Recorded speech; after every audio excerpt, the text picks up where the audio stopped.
Hello everyone. Today we will discuss about deamination and transdeamination. First we will see deamination. Deamination is the process by which amino group of amino acid is removed as ammonia. It is of two types, oxidative and non-oxidative deamination. Oxidative and non-oxidative. First we will see oxidative deamination. Deamination occurs in various tissues and mostly in liver and kidney. Here the enzymes are D-amino acid oxidase and L-amino acid oxidase. This D-amino acid oxidase can act on D-amino acids. Then L-amino acids oxidase can act on L-amino acid. And they can oxidatively liberate ammonia from the amino acids. So let's see the differences between D and L amino acids. D and L amino acid oxidase. D amino acid oxidase,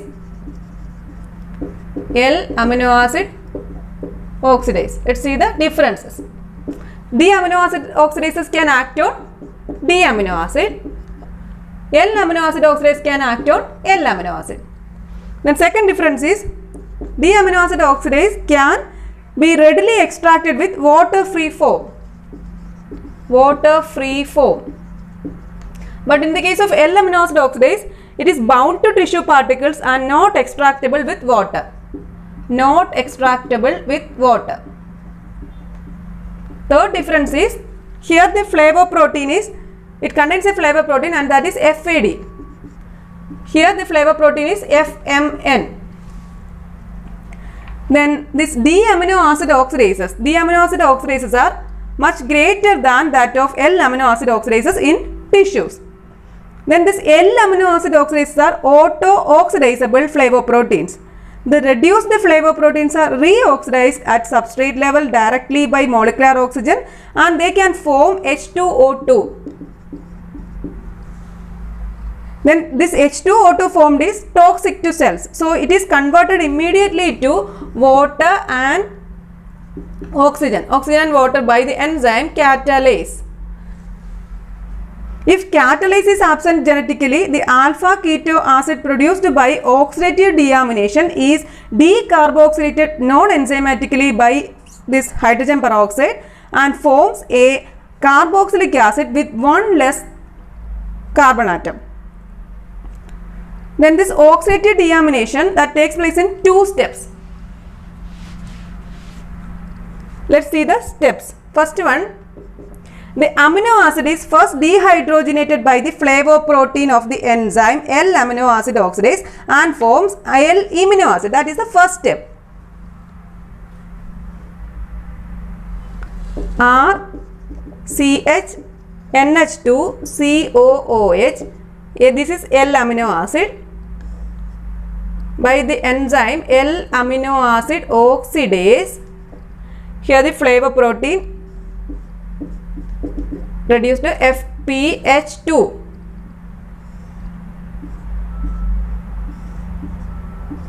And it forms RCNH2COOH. This is alpha amino acid. Alpha amino acid. This is then converted to here it is oxygen is water,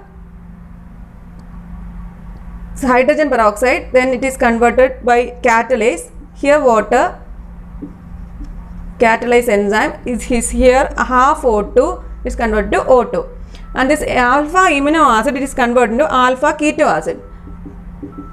Removal of ammonia, here one molecule of water is added and it is converted to alpha keto acid C double bond O COOH, that is alpha keto acid.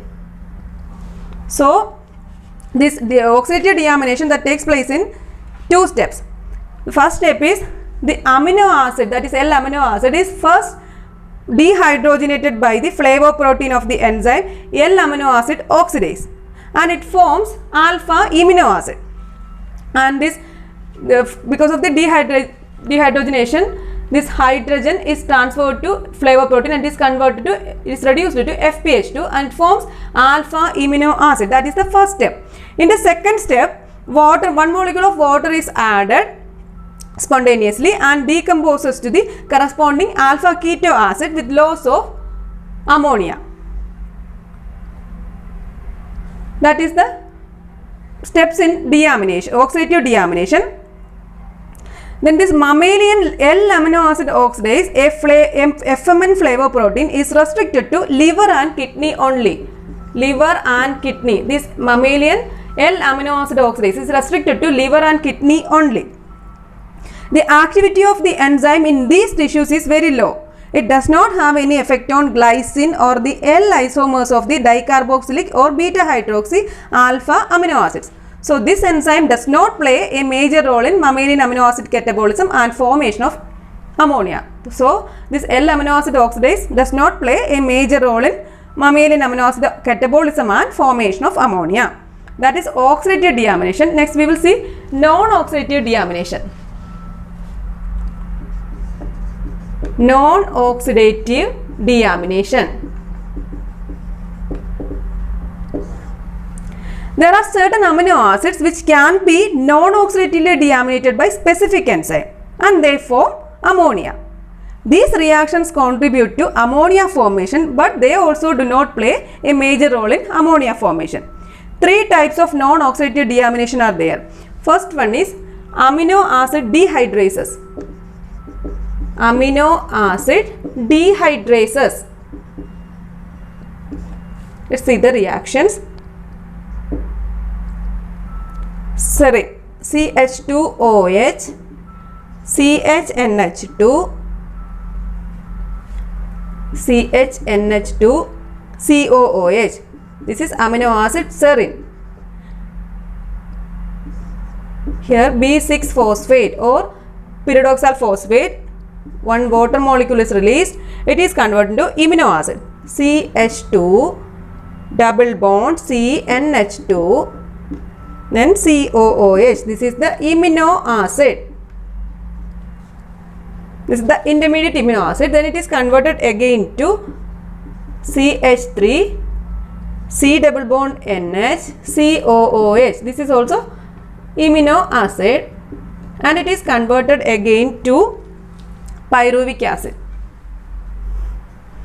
That is CH3, COOH. This is pyruvic acid. By elimination of ammonia, here 1 molecule of water is added. This is the first reaction, first type of non-oxidative deamination, that is amino acid dehydrases. The hydroxy amino acids such as serine, threonine and homoserine, these are deaminated by specific enzyme called as amino acid dehydrases. These hydroxy amino acids can be deaminated by specific enzyme. They are known as amino acid dehydrases. Then this enzyme requires pyridoxal phosphate or B6 phosphate as the coenzyme. The enzymes catalyze a primary dehydration. Primary dehydration, that is water molecule is removed and it forms amino acid. Then this next step is spontaneous deamination. So here dehydration and deamination, that is amino acid dehydrases. Next one is deamination of histidine. Second type of non-oxidative deamination is deamination of histidine. That is histidine by the enzyme histidase. Ammonia is released. It is converted to urocanic acid. Urocanic acid. So histidine is non-oxidatively deaminated by the specific enzyme histidase to form ammonia and urocanic acid. This is the second type of non-oxidative deamination. Coming to third type, that is amino acid desulfhydrases. Amino acid desulfhydrases. Here sulfur containing amino acid, that is L-cysteine, that is CH2SH, then CHNH2, COOH, which is L-cysteine,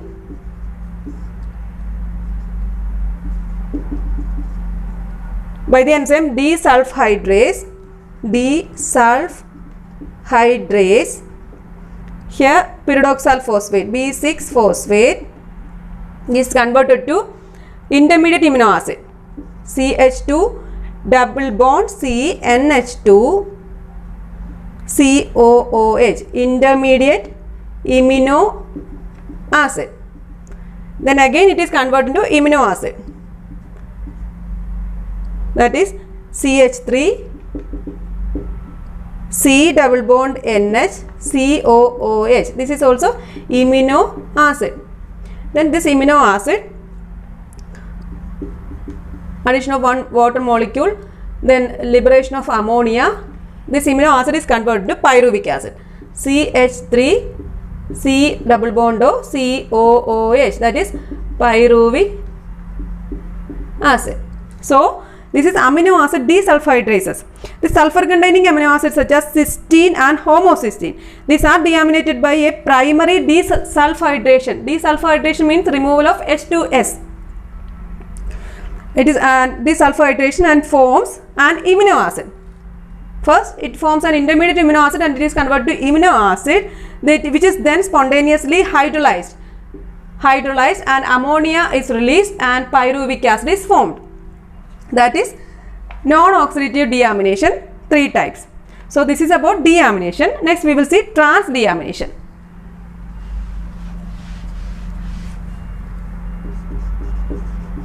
Trans-deamination.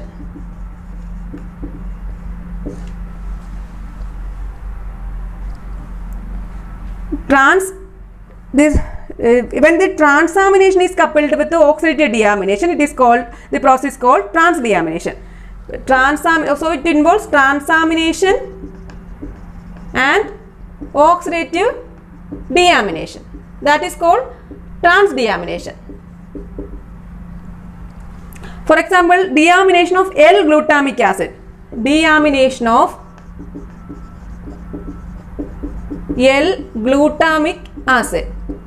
So the L-glutamic acid is not deaminated by L-amino acid oxidase, but it needs a specific enzyme for the deamination of this L-glutamic acid. A specific enzyme is needed, that is L-glutamate dehydrogenase. L-glutamate dehydrogenase.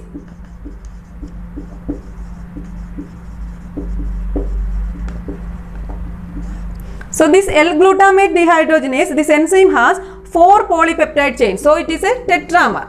4 polypeptide chains. It is a zinc containing metalloenzyme. Zinc containing metalloenzyme. It has 4 polypeptide chains, so it is a tetramer and it is a zinc containing metalloenzyme. That 1 atom of zinc is present in each peptide chain. It is widely distributed in human tissues and has high activity and is specific for this L-glutamate. It requires NAD plus or NADP plus as coenzyme. It has high specificity. It is a regulated enzyme and its activity is affected by allosteric modification. For example, ATP, GTP and NADH. This ATP, GTP and NADH inhibits the enzyme and it is activated by ADP. This enzyme is activated by ADP. Certain hormones also influence the enzyme activity in vitro. So let's see the reaction. L-glutamates, that is COOH, CH2, CH2, CHNH2, COOH, that is L-glutamic acid, by the enzyme L-glutamate dehydrogenase. It is converted to alpha aminoglutaric acid here. So for here the coenzymes are NAD or NADP, NAD plus or NADP plus. Here NADH plus H plus or NADPH plus H plus. So by the action of dehydrogenase, it is converted to first to alpha aminoglutaric acid, COOH, CH2, CH2, here this C double bond NH, then COOH. This is alpha aminoglutaric acid. Alpha aminoglutaric acid. Then it is converted again. The one molecule of water is added. Liberation of ammonia, and it is converted to alpha ketoglutaric acid.